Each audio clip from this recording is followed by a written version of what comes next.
Good morning and welcome, everybody. My name is Cheryl Crocker, and I have the pleasure of welcoming you today to this PERIPrem webinar, The Scope, Data and Challenges. I work for the Health Innovation Network, and I'm just going to introduce the slides today and collect your questions for the question and answer session later on.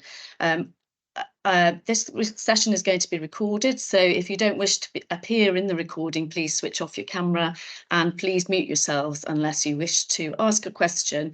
We prefer that to be in the chat if possible, but if not, please raise your hand.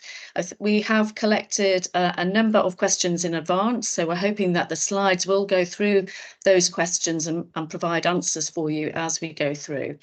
I just want to start the session off by saying thank you to all our colleagues for supporting this webinar, in particular the Patient Safety Collaboratives, who offer a universal offer through our commission with NHS England Maternity Transformation Programme, and have been running the optimisation programme for a couple of years now with good success.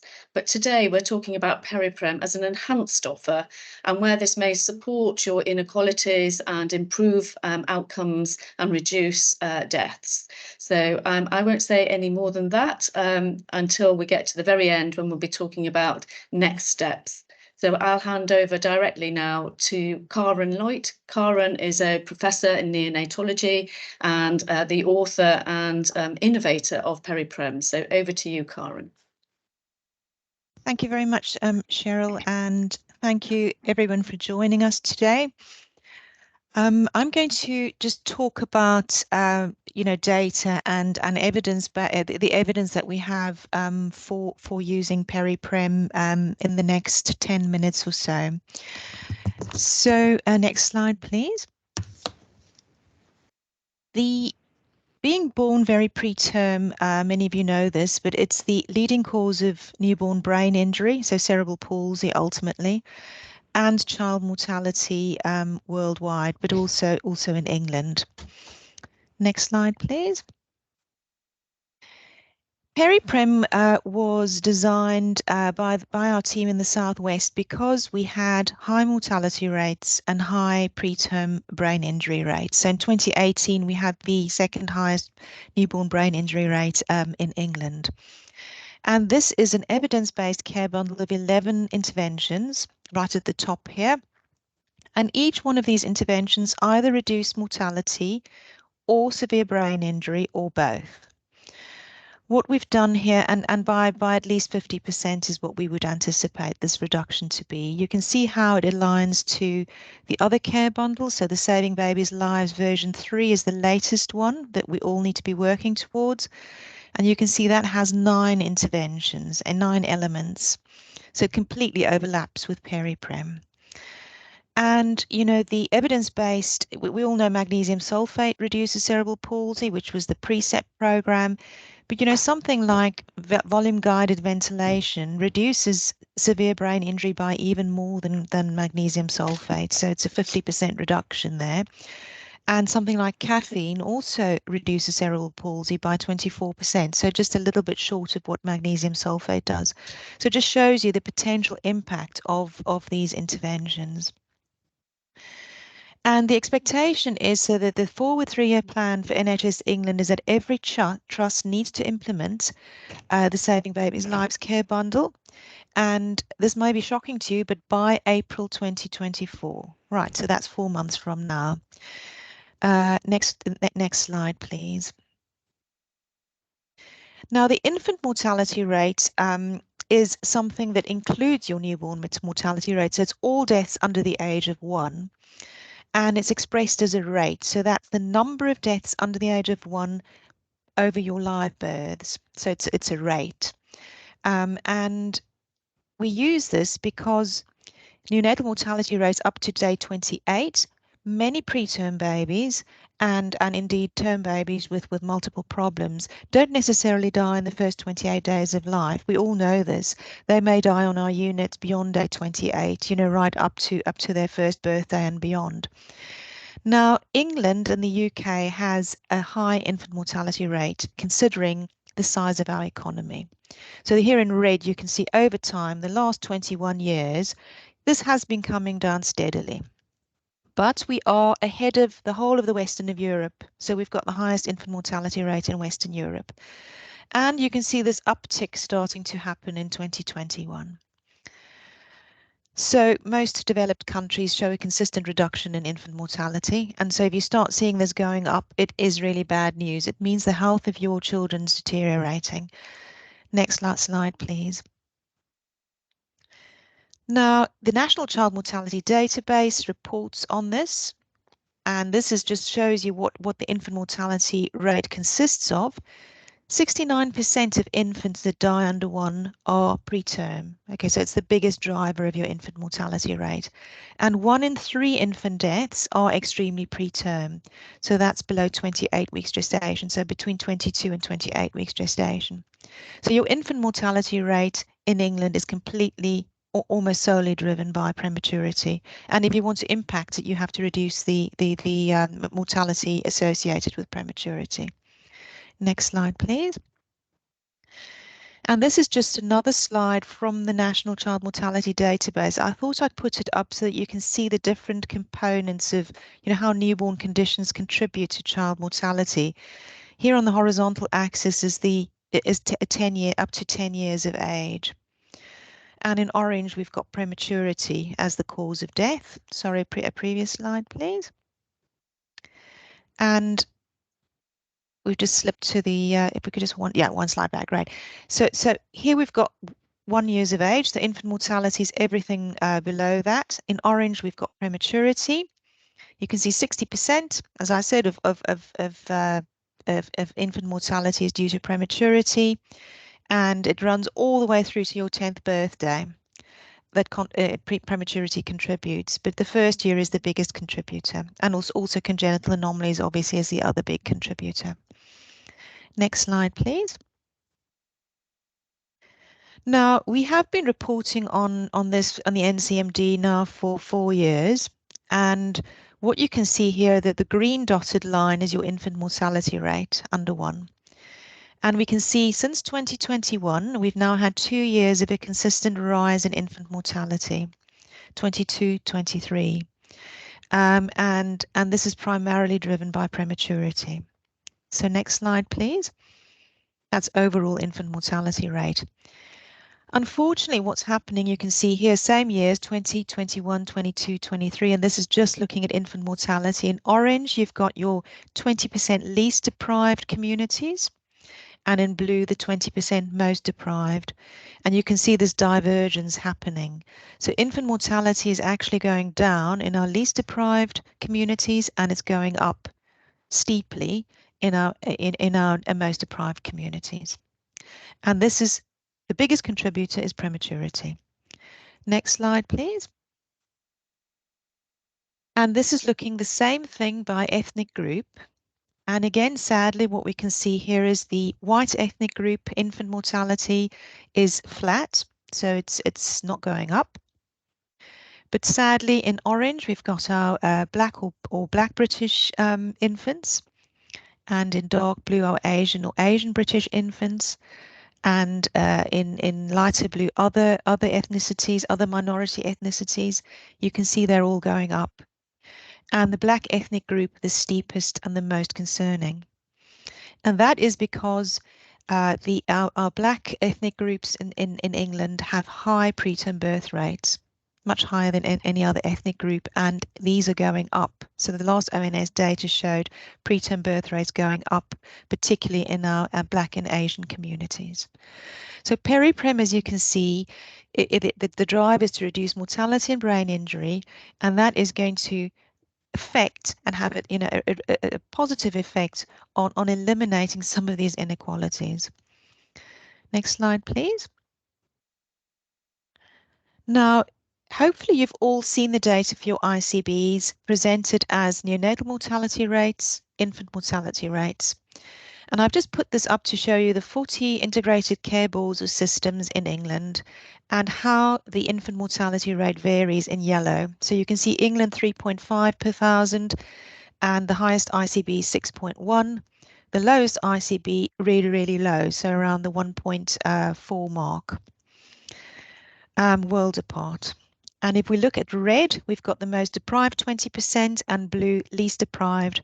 And what you can see is most of our ICBs have this disparity. We've got low rates in our most least deprived and much higher rates in the most deprived groups, and that ratio is 2 to 3 times higher. Some ICBs that ratio is even higher than that. So the variation in deprivation is between 1 per thousand for our really best groups and 7.5 per thousand for our most deprived groups. And the ICBs range from 2.2 to 6.1 per thousand. So please look at those data if you haven't seen it yet. Next slide, please. And this is driven by prematurity, the big differences. Now, this is one ICB. I'm not going to say who it is, but it's an ICB that's doing quite well for infant mortality. England average here in the this graph here is the dotted line. And this ICB, as you can see, ranks, sort of somewhere in the lower third, below average. These data are bespoke for each ICB, so go and look at these. They are rich in information. We've got the 4-year average there for this ICB, 2.9 per thousand infant mortality. It's green, so that means it's 15% lower than the national average. Next slide, please. But then we've broken it down by ethnic group and deprivation deciles, quintiles. And here this ICB's most deprived is 3.8 per thousand, least deprived 1.7 per thousand. You can still see that's double. This ICB still got work to do. There are disparities here, even though they're doing really well in the bigger picture, they're below national average. And look at this, the Asian, if we look at their infant mortality by ethnic group, you can see the same thing. White infants 2.4 per thousand, black or black British 6.7 per thousand. That's 3 times higher. This ICB still got work to do to reduce these disparities in outcome. Next slide, please. And if we look at some of the ICBs who are in the above average, these contrasts are even more stark. So each ICB has a bespoke report. Go and ask for it and look at that. So I would recommend the ODNs do that. In fact, they should have been sent to you. The ODNs should have received this data.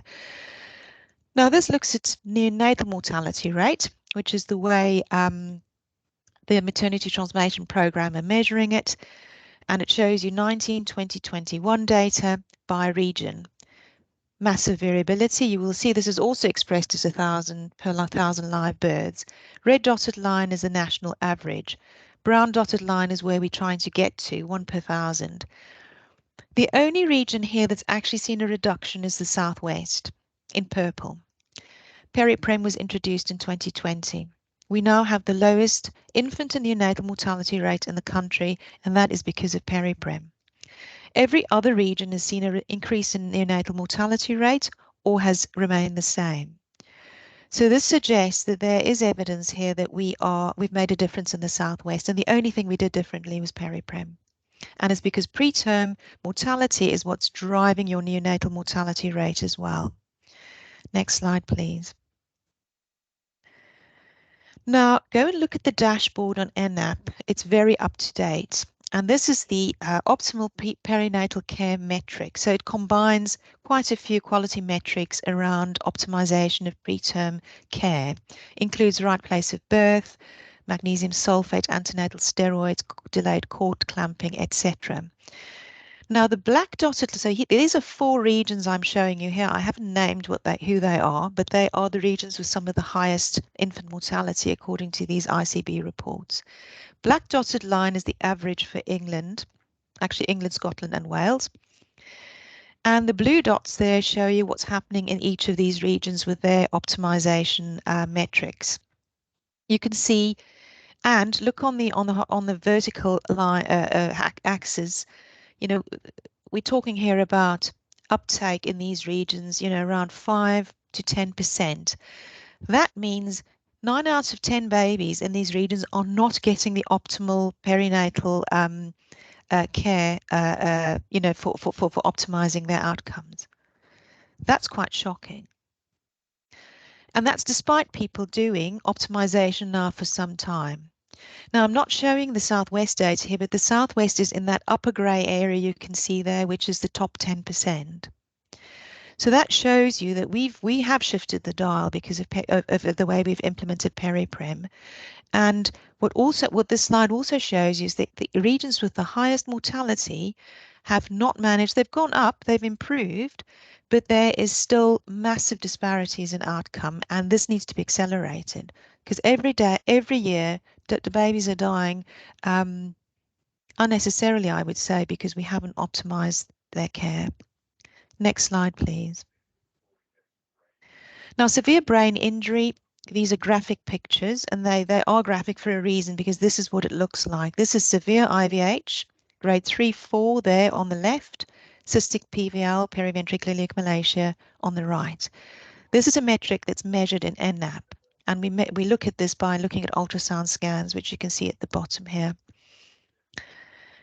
These injuries are very high, very, very high risk of cerebral palsy. So if you see any of these, the chance of the child developing CP is very, very high.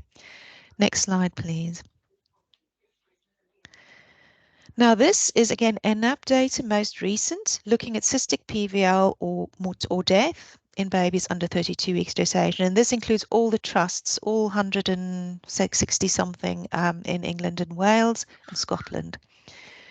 You can see here huge variability. In the red dotted lines, we've got the national average, which is 10.1%. Big work to do.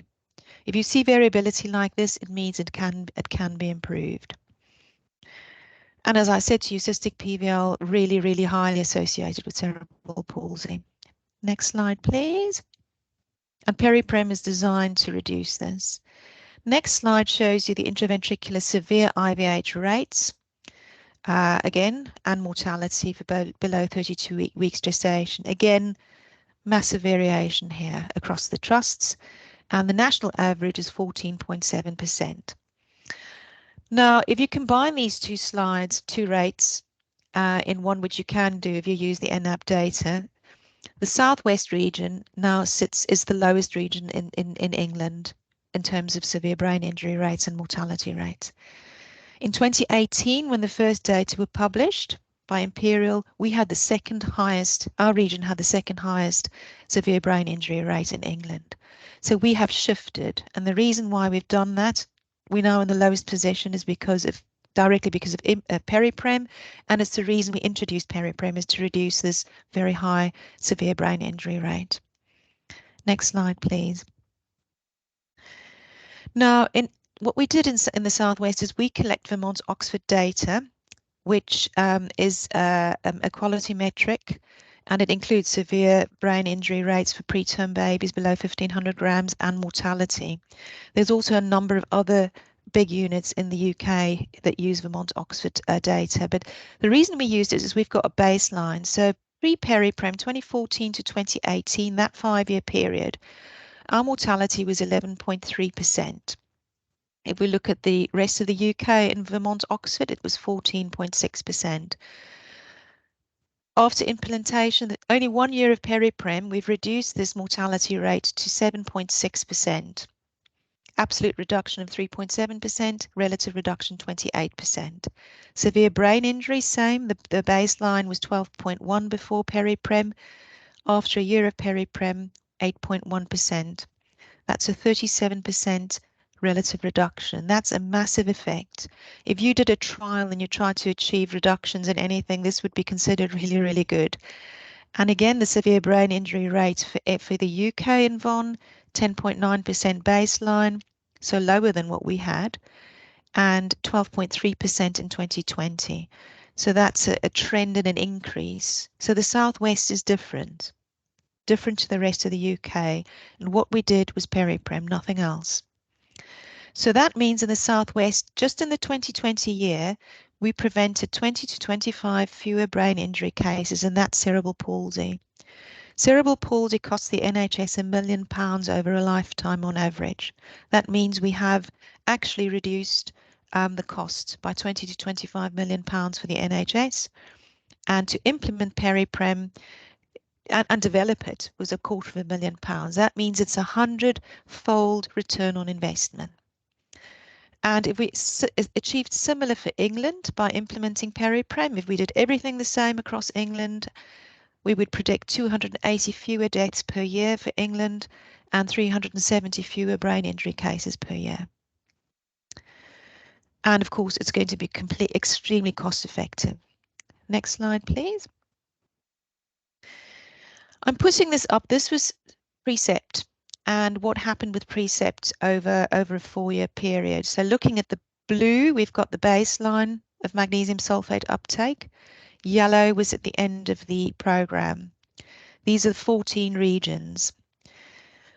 What you can see is there was a huge variability, but the four regions with the highest deprivation, the lowest 4 here, according to the Marmot report, had also some of the lowest uptake of magnesium sulfate. But at the end, look at this, everybody tightly together. So we've actually eliminated variation and we've eliminated inequalities in access to a life-changing drug. And I think if we implemented PERIPrem in the same way, using the same method, which is what we do with PERIPrem, it's exactly the same implementation model with support for midwives, neonatal nurses, neonatologists and obstetricians. We would see the same thing, I would predict. We would reduce these inequalities in access. Next slide, please. Now, the Saving Babies' Lives Care Bundle, which I would urge you to go and read this guideline. What it says is implement these 9 elements, interventions, by 2024 April in each trust. And as I've shown you already, that 9 of these are in PERIPrem. But it also says that each trust should have a preterm birth lead team, an obstetrician, midwife, neonatologist, and neonatal nurse.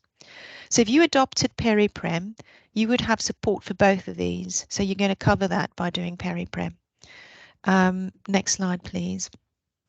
And the other thing to say is that element 5 of the Saving Babies' Lives Care Bundle, if you implement the whole Saving Babies' Lives Care Bundle, if your trust can demonstrate it, you get a 10% reduction in your maternity incentive scheme, which is the litigation scheme. And that is a lot of money that your trust will be saving. So that means, you know, there's an incentive for doing this. So my last slide is what I would call our equity strategy. So as teams, you need to implement the Saving Babies' Lives 3 guidance. You need your preterm birth lead team that I've already specified. And if you use the PERIPrem resources and support, which is the service level support that we provide to implement this care bundle, you would be completely compliant with the Saving Babies, with what's expected of our 3-year forward plan. And most importantly, you're going to reduce mortality and brain injury, especially for your most vulnerable populations, leaving no baby behind. Thank you.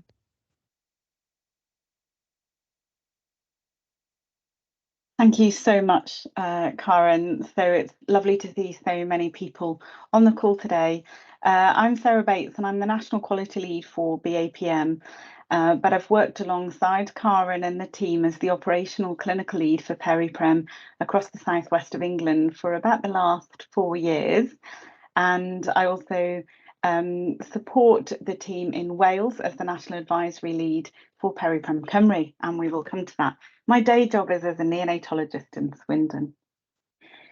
So we've heard some very powerful words from Karen explaining why there's a real need to accelerate our pathway in preterm optimization, and why this is one of the most important things that we can do to drive down our mortality rates and our brain injury rates in our babies to help us to meet the NHS long-term plan. Next slide, please. Thank you. So the story so far, so if I take you back to 2018, as Karen mentioned, we were concerned about the high brain injury rates in the southwest of England.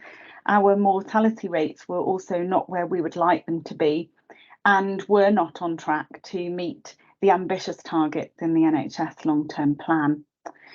Karen and myself were both working on similar projects in our respective areas around the interventions that had the strongest evidence base to push down that mortality and brain injury rate.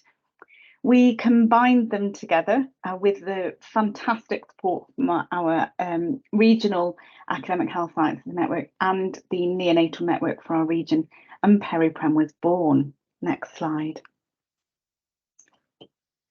But how do you take that evidence base, which we've all known for some time? None of these interventions are particularly new. The compelling evidence has been out for a while. How do we close that lost in translation gap and actually make sure that the evidence is used for every baby every single time? And that is where we are struggling. You can see the NNAP dashboard data from Karen, that in some regions only between 5 and 10 or even maximally 15% of babies are getting the simple evidence-based interventions that they need. So we need to do more work to move this from an idea into reality. Next slide, please. So I know that for many of you, you'll be very familiar with PERIPrem. For those of you who aren't, or for those of you who want to tell other people about it, there's a really good explainer video which can really summarise it in about 5 minutes. Next slide, please. So this is the PERIPrem bundle, and it contains the 11 elements that Karen spoke about. There's a huge amount of resources, all free, all open access on the PERIPrem website. They are all endorsed by the Neonatal Nurses Association, and we have very much worked in partnership with BAPM and the British Interpartum Care Society, BICS, over the last 18 months to support some national resources inspired by these. Next slide, please. One of the things that we are so proud about from PERIPrem, and which I would very much like to thank the team for, is that families and parents with lived experience of preterm birth were part of our team from the very start. So they helped us design the programme as part of the steering group, and they are still a very powerful, vocal and influential part of this programme. And developing and delivering this in partnership with parents has been such a fantastic privilege. Next slide. And here you can hear from Liana, one of our parent partners, and actually listening to their ideas and their suggestions in our steering group, and actually using that to completely drive change, which you'll see in the one example being the parent passport later, is fantastic. Next slide. So we began planning PERIPrem around 2019, and we launched in April 2020, around about the time that a very significant impactful virus launched, which caused a huge amount of challenges. And to have achieved the kind of success that Karen has described with the impact on outcomes for babies and families, despite a global pandemic, is just fantastic.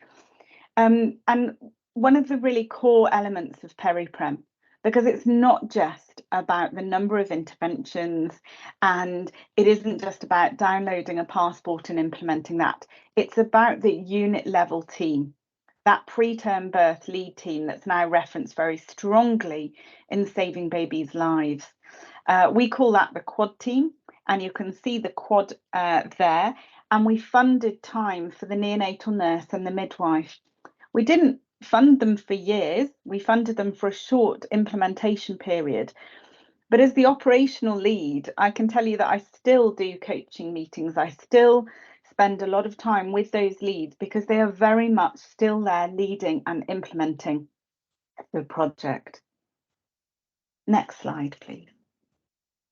So another really core element of this enhanced offer is the QI coaching model at unit level, and having those critical supportive friends to help you a little bit with QI methodology, data, but also just to listen, to continue to support, to inspire. And that dynamic was absolutely key. Next slide, please. Here's a few of the different examples of how we've shared success at unit or at regional level. And I have to say, when we embarked on this project, I didn't know how much the branding, the identity would really matter. But it's become a common language across our region and even wider. to talk about PERIPrem as the almost a verb to describe optimization of a preterm journey. And I absolutely see that as hugely impactful on teams across our region, but also on parents who move around and start to receive this really common language. Next slide. So one of the ways in which we do that has been the PERIPrem passport. And you can see here all the different units across the Southwest. Women, families, babies move around those units. And there's a fantastic video, again, you can see this on the PERIPrem website, of a family that moved from one of our SCOOs to one of our NICUs, out to one of our LNUs for delivery. And they really talk so powerfully about how it gave them such a trust in the whole region and their care by having the same language used throughout the region. But of course, it's not just the Southwest now, because many of our Southwest women may go to Wales, and that there they get the same language with the PERIPrem Cymru programme. You'll hear later from one of our colleagues in Birmingham, and of course the West Midlands is just slightly north of the Southwest. And there is so much power from using the same language, the same resources across a whole region and wider. Next slide, please. So here's one of the brilliant examples of the impact of having parents as partners on your improvement journey is the parent passport, and again translated into lots of language and has been used to inspire the national BAPM and BICS parent passport. And I think preterm birth is not what anybody plans when they become pregnant. It's not really what the pregnancy magazines tell you what to expect. And it can feel like a very disempowering process and a very terrifying process. And I think, again, you can hear from parents on the PERIPrem website, but about the importance of understanding the journey and how this can play a small part in helping. Next slide, please. One of the most core ingredients for improvement has to be data. There's lots and lots of different sources of data out there.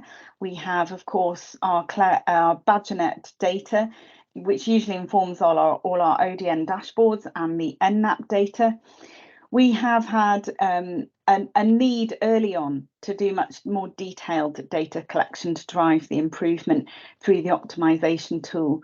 But I really very much would credit some of the fantastic work done by the data analysts in the Southwest and now across Wales as well in how we look at the optimization data. But I know they're not alone. There's brilliant work being done across the Northwest and in some of the southern regions and in many others about how to look at this data, but undoubtedly core element for improvement. Next slide, please. But we're here today to think about the wider spread of this enhanced offer. So I think it's fair to tell you or to summarise and discuss some of the ways in which we've been supporting some of the wider work so far. So next slide, please. So many of you, I hope, will be aware of the great BAPM toolkits. If you haven't, they're a fantastic resource. And none more so than the most recently published Building Successful Perinatal Teams. And if we are talking about core ingredients for success here, then a strong perinatal team has to be on that list. And towards the end of my section, I'll show you some of the impact that a strong perinatal team can have. Next slide. So many of you who work in England will have been part of the NHSE GIRF to Neonatology review led by the lovely Ellery Adams. And Ellery comments in the GIRF report about the fact that we are not on target to reach the NHS LTP. And that PERIPrem has shown what can be done with this structured collaborative approach. And really the fact that parent empowerment is at the heart of the project, and that this is a really key way to reduce death and brain injury, and that she would strongly support PERIPrem. Next slide, please. So just to update any of you who perhaps haven't heard about what's been happening in Wales, and I can see we've got some really lovely familiar faces from the Welsh teams on the call today. So welcome to you all. So in middle of 2022, I think it was really apparent that there were some worries with the very high neonatal mortality and brain injury rates across Wales. Eluned Morgan, the Welsh Health Minister, announced a whole programme for maternity and neonatal safety support with a vision for Wales. But we realised that it would be absolutely one of the quick and accelerated ways we could drive that change in the mortality and brain injury rates was to implement a PERIPrem programme across Wales. Next slide, please. So in January of this year, we finally managed to receive Welsh Government funding. We launched in February of this year with a fantastic neonatal lead team across Wales, and that quad preterm birth lead team concept in every health board in Wales. And their vision for Wales is something I think I really admire and support. Pob babi bob tro, every baby, every time. So it doesn't matter where you're born. And I think if you think back to some of Karen's data, it shouldn't matter what your ethnic background is. You are entitled to receive all of the optimal perinatal evidence-based care, no matter where you're born, what time, or your background. Next slide, please. So just a couple of examples of impact of what this can do. This is National Neonatal Audit Programme data released a couple of months ago. And two of the process measures in which I know that teams around the country are working on is achieving at least 60 seconds of delayed cord clamping for preterm babies. We know this has an enormous impact on mortality, but it's not being done frequently enough. We can see that over 2/3 of babies are receiving this now, but there's this huge variation, with some regions having rates of less than 50%. But the Southwest has remained a very positive outlier for this intervention. And one of the reasons for that is this isn't just implemented in one or two of our big units.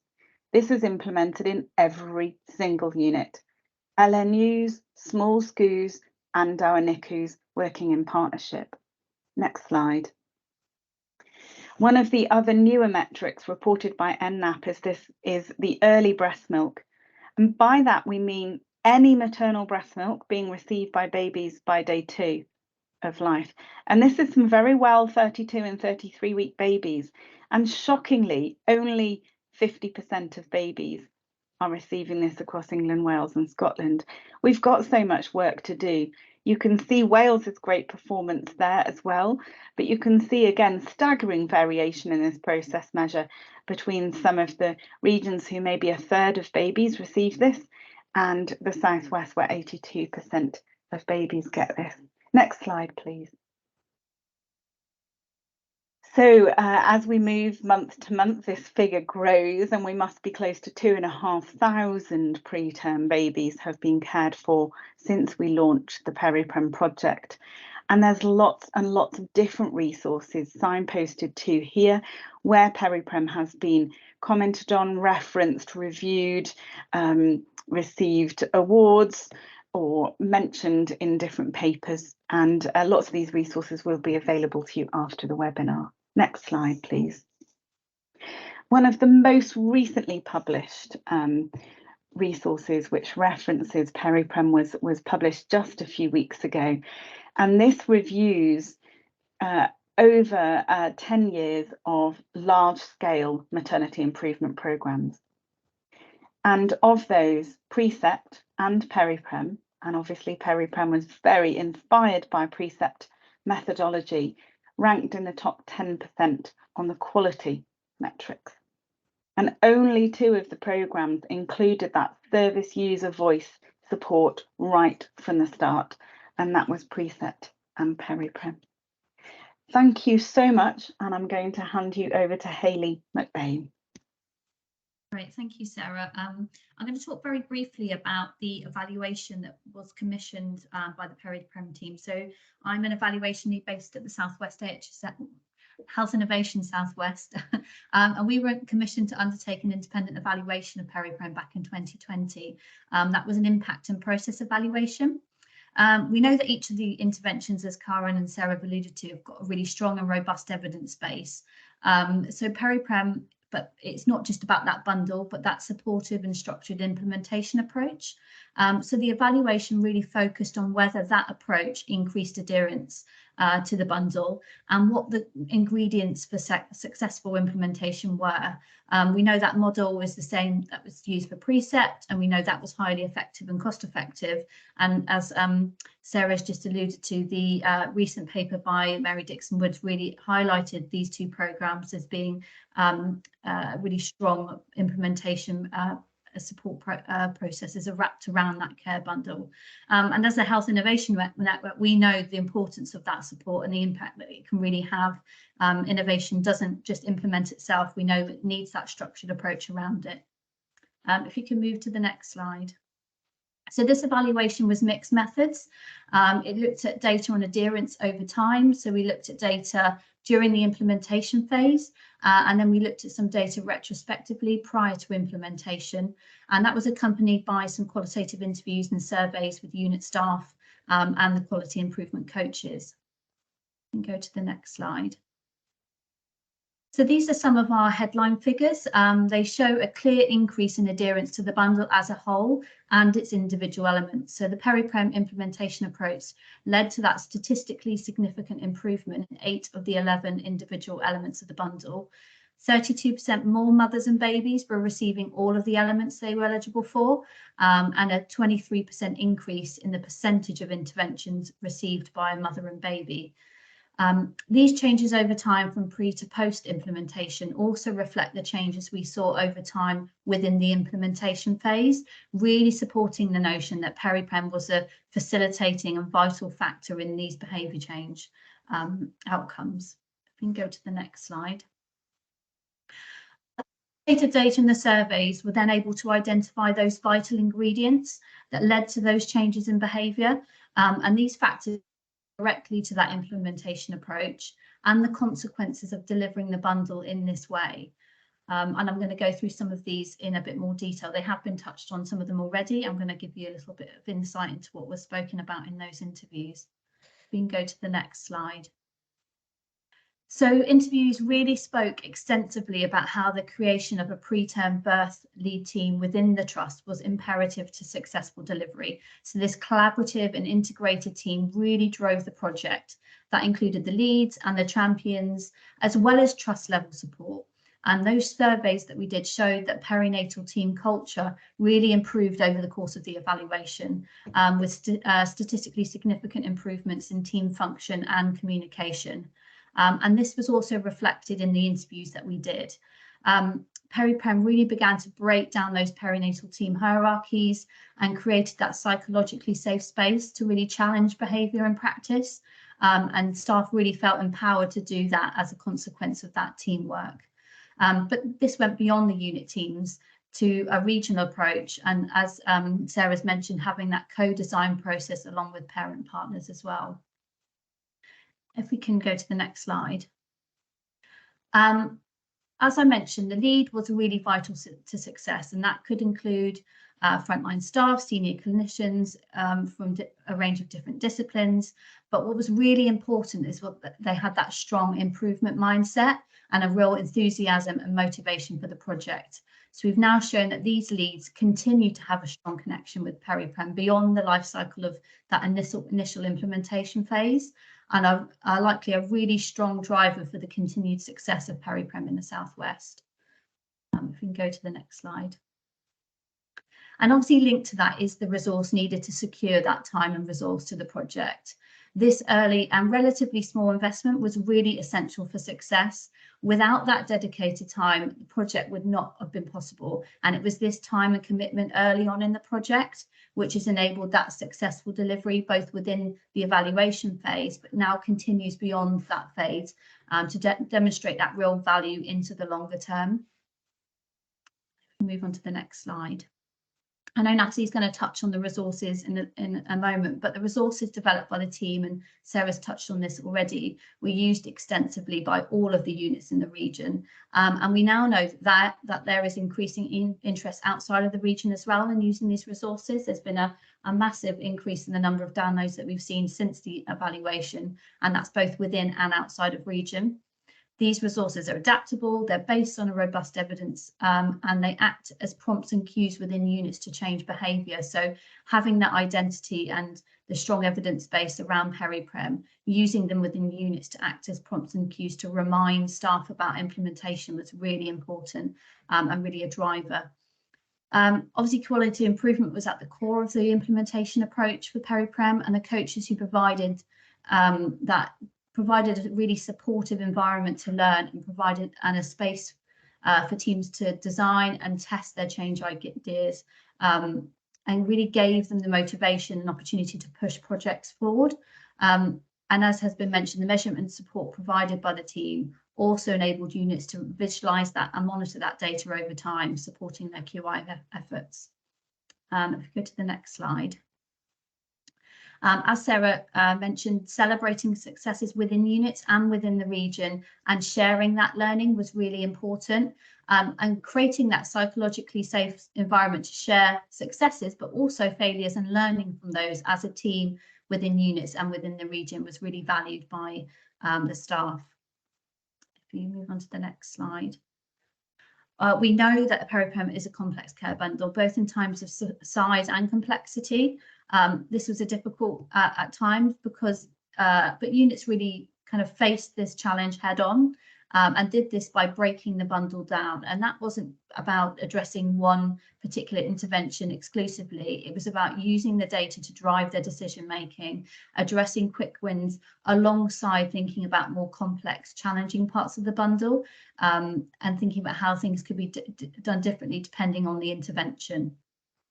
And the final slide, I think, maybe a couple more slides. We're just talking about touching on the shift, obviously due to the pandemic, we shifted to an online communications and coaching strategy, and that really benefited units in the Southwest due to our rural and coastal communities. And the QUIP app was also used in terms of digital technology to drive interventions such as place of birth and steroids successfully. Right, final couple of slides is just touching on the evidence base. Again, really enhancing that credibility. The data and the evidence base were strong, and they were the driving forces in the project. At the core of QI are those PDSA cycles, and using those really drove adherence. Staff were able to co-produce ideas and improvement ideas together as a team, and when they saw those changes and the effects it was having in the data, this really motivated staff, and that strong and robust evidence base for those individual elements really enhanced the bundle's credibility, but that was presented alongside those patient stories that really brought this impact to life, and kind of pulled on the emotional elements of delivering these individual elements of the bundle. Go to the next slide. And finally, so looking at, we know that knowledge and skills are at the core of this. So we know that people are aware of the evidence base. They weren't necessarily aware of it in relation to preterm infants specifically. So increasing staff knowledge around that, but also their skill set and being able to implement the bundle elements was really important. And PERIPrem leads did that in really creative ways, particularly during the pandemic where bringing people together was difficult. They used different techniques, whether that was simulative practice, whether it was T-trolley training, but really adapting their approach to address different groups depending on their needs and motivations, but really at the heart of it being quite creative about that, how that was done. And the final slide is just presenting some of our evidence that we've published so far. We have a couple of papers, one about to be published on the submitted are on the barriers and enablers to implementation, which are available also Research Square at the moment. So yes, I'm going to hand back to Natalie, I think. Thank you very much, Hayley. So I'm going to do just a little bit about adaptation and spread, and then we're going to hear from Vicky in Birmingham. But I'd encourage you, if you've got any questions that haven't been answered so far, to put them in the chat whilst I'm talking, and then we'll pick them up at the end. So if I just go to the next slide, please. You've heard that we're building on what we learned from Precept, and a lot of what we learned from Precept was about the importance of culture, the importance of working as perinatal teams and working with families. So that's all been drawn into how the PERIPrem model works. And you've heard that all through the talk. If we just go on to the next slide, please. We've thought a lot about what parts are core and what parts are adaptable, because we know that you can't just directly take something and parachute it in. There are some things that you're going to need to make part of your local context. And I've just put them on the slide here, but just to run through some things that I know we've had questions on before. Firstly, the definitions, we've now aligned them all to the Saving Babies' Lives Care Bundle version 3. So they're all, the definitions are core, but hydrocortisone and probiotics are both opt-outs. And if you've got any questions on that, I think we can cover that in the questions at the end. We do say it's about implementing it as a bundle, not just picking one or two elements, but how you do that in your unit is going to be very local and adapted for your local pathways. We've talked about perinatal team working and co-production, that's really core. Also, you've seen the importance of data, which hopefully has been a thread that's run through the whole of this webinar today. But I've had some people ask whether the data tool that we provide is mandatory. It's there as a tool for you to use, but it's not mandated. And in fact, I think the Wales teams have turned it into something brilliant with an interactive dashboard. So we love to see people taking the resources, adapting them, sharing them back. We've made some back adaptations to our resources on the website from learning from people adapting in Wales and elsewhere. The last one is about parent and clinical passports. They are core elements of PERIPrem. And the ones on our websites are the ones that have been approved by the Neonatal Nurse Association. And we recommend that those ones aren't adapted too much because they get translated into different languages and you could end up with really lots of different versions. So if that's something you're thinking about, then very happy to have a chat about what's possible there. But that was just sort of setting out that there are things that can be adapted and some things that are core. If I just skip through the next two slides, is to say we've got some information that we can share about the data sources, how we've used data, where we're getting it from, what that costs. We're very happy to share that. And also, I've seen a question in the chat about costing. We use the same leadership model from Precept. That's some basic costs on there, which will be in with the slide deck. And if you need any more information, then do get in touch. So that was just a very quick run through of some of the questions, frequently asked questions we get. And now I'm really pleased to hand over to Vicky, who's going to talk about the experience in Birmingham. Hello, it's lovely to be here this morning. Thank you, Sarah, for inviting me. So my name's Vicky Hodgetts-Morton. I'm a consultant obstetrician in Birmingham and actually the regional lead for preterm birth prevention. So my job is to prevent prematurity as a fundamental thing. But what I often say in my clinics is actually my job is to accept that sometimes preterm birth is inevitable and appropriate, and that the remaining part of my job is to ensure that a baby receives full optimization prior to birth so that we've got the best chance of the best outcome. I think that's really important as a preterm birth lead. I'm really happy to say that we're at the start of the journey in Birmingham. So the BSOL, ICB and ICS Fairer Future system has just funded a PERIPrem project within Birmingham. I can tell you that we are the ICB at the top of those lists in those charts that Karen shared with you. So we have some of the highest perinatal mortality and morbidity in the country. So I think it's really important that we focus resources and focus implementation projects that work in those areas. The Fairer Future Fund in the ICP was designed, and on their website, the Challenge Fund website that you can all see from the Birmingham Solihull ICB, is to challenge health inequalities and to ensure that we tackle those in a system-wide approach. So acting right at the beginning of life, right at birth, to reduce perinatal mortality and morbidity was an obvious opportunity within the West Midlands and within Birmingham. And so I'm really, really pleased that the ICB has funded the backfill, midwifery and neonatal time, a little bit of consumable costs and a little bit of data analyst support. So actually quite a small investment for the fund that they had available. And actually it's probably less than 5% of the fund available in that fund to tackle health inequality. So actually a really, really good investment in my opinion. And we demonstrated within the West Midlands that we could implement precept and we could sustain that change. So we're really hopeful that PERIPrem can have the same effect within BSOL. We're right at the beginning of the journey. Just as we were on this webinar, I had an email to say that the job description for the backfill midwife was ready for approval. So I think we're right at the beginning. But I think what this webinar needs to has been saying is actually if we can't use the same model as precept, then let's look where we can have the biggest impact quickly. And the other thing to say about the Birmingham and Solihull ICB is that they have the 2 level 3 units in the ICB that deliver 50% of the less than 27-week babies. So if we get it right there first, we've done a good piece of work really. And I think that yes, it is, yes, for me, absolutely every baby every time, but we can lead the way with their limited resources. That's all I had to say really, and I'm open to questions later on and open to contact for advice about anything.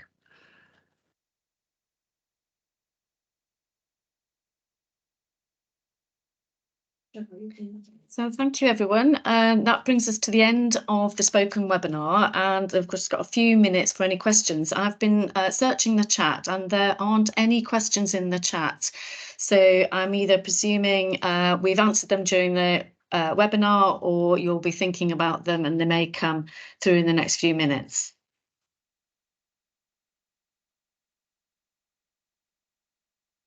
The slides will be sent out with the recording at the end of this webinar, and Natalie has promised to send you the business case, so you'll find out all the costings, etc. there. Karen. Thanks, Cheryl. As we've not had any questions, I thought I would ask the audience a question. The attendees, the ICB data for your regions. Is that something you've come across and had a look at in some detail, or is it still not accessible to you? Perhaps we can just raise your hands if you've seen it. And we can just see if people have, and if you haven't, then doesn't look like there are that many. We've got a couple, okay.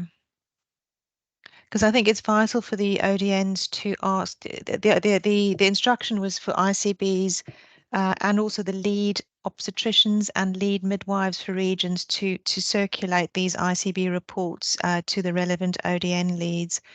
So I think it's important because this shows you where whether you've got very unequal outcomes in terms of mortality across economic background and ethnicity.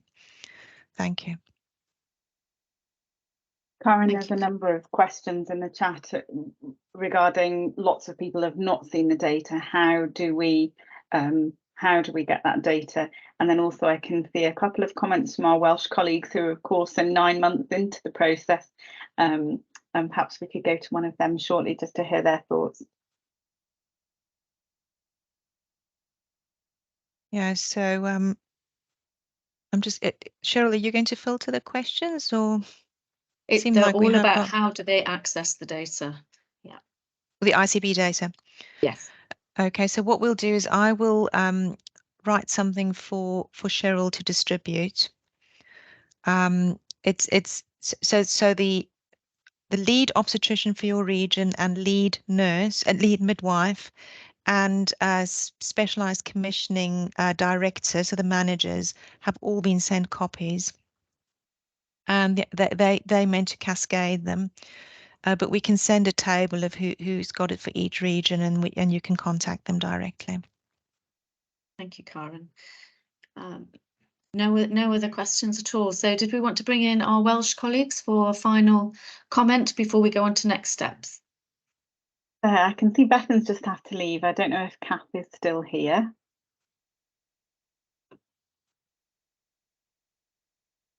Hi everyone, I'm Kath Pritchard. I'm the PERIPrem champion midwife for Glenclwyd Hospital, and that's up in Hill in North Wales.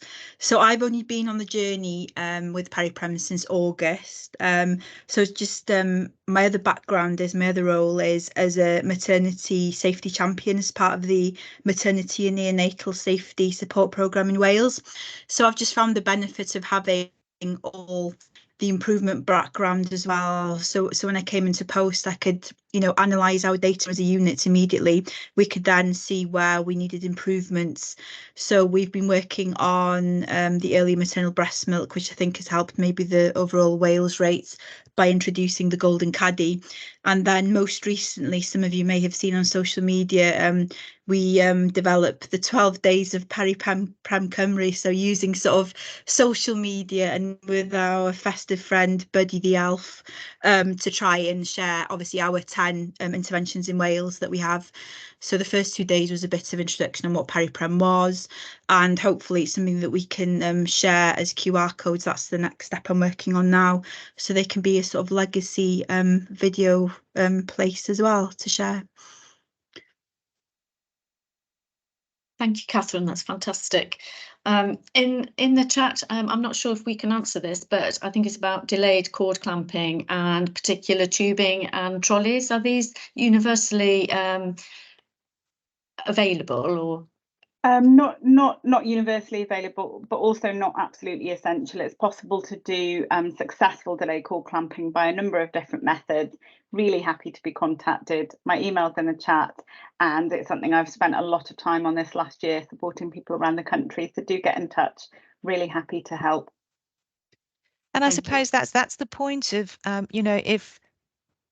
if you invest in PERIPrem, then these sort of questions are, and there's lots of these sorts of questions, get dealt with continuously, because the coaches help with that. That's what we talk about, service level support. It's not just here's your list of interventions, do them. The coaching and the support you get is all about breaking down the bundle, deciding where you start, how to do things together. So for instance, cord clamping, keeping the baby warm, that's all part of the same. It's two different interventions, but you actually do them together. And any technical questions like tubing, so on, people work together to sort this. This is why you can accelerate things. If every hospital has to start from scratch and build this thing up, it's basically what we did in the Southwest in 2020. So why do that? We've invested in this thing, developed it. And if you want to accelerate, all you need to do is, get on board and get the support, and you can see how you can start accelerating improvement, like we did with Precept. Thank you, Karen. Thank you, Sarah. We're just out of time now, so we're just going to wrap up with next steps and let you know how you can get more information. So please contact your local health innovation network for more information and for a discussion if you're interested in being supported with PERIPrem. And note there that there is limited resources available from the health innovation networks and a number of competing priorities. So if your health innovation network is unable to support you, but you can find support elsewhere or be self-funding, then we'd still love to hear from you. So I'm happy to receive any questions, any comments, and anybody who's interested in being a self-funder, and I will pass you on to the team and we'll be able to support you there. So I'd just like to thank everyone for attending and for your attention. It's a really great turnout, and we're so pleased to be able to share information with you. And a huge thank you to all our presenters and to Annie, who's made this possible today by bringing this all together and managing this webinar for us. And with that, we'll all say goodbye to you, and I hope you have a fabulous weekend. Thank you.